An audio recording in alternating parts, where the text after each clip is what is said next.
We will first make a small circle. So remove fill, add a stroke of 2 2 points, 2 pixels, then add a color, make a duplicate, make another, and then make it smaller and place it inside the circle. This will be my second variant. Now we will select both of them and make a frame. So click on frame selection and then create component set. So now you have two variants. This is going to be state default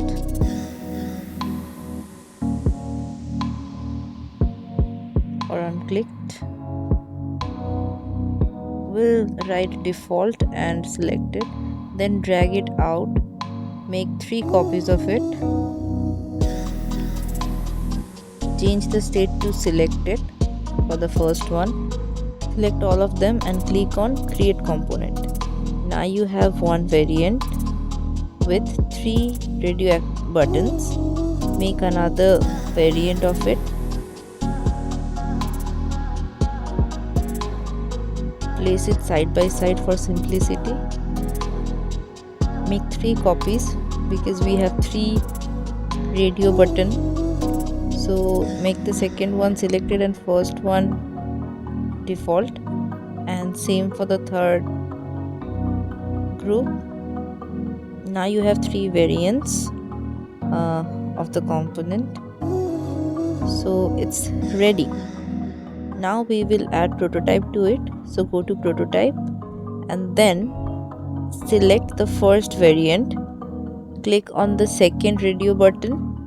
You will see that the second button of all the variants are getting selected. So press on the first variant second button and the third variant second button, which are in selected state. Then add a prototype to the second variant and set the properties to instant, on click instant. Okay, same do for the third and first button, on click instant, and here we have for the first button. So this basically means when we will be clicking on the unclicked button, then it will automatically direct it to the selected options. So now we'll test the prototype. For that, make a frame and take an instance and place it in the frame and play it.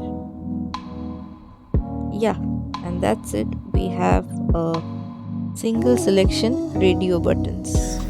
Thanks for watching.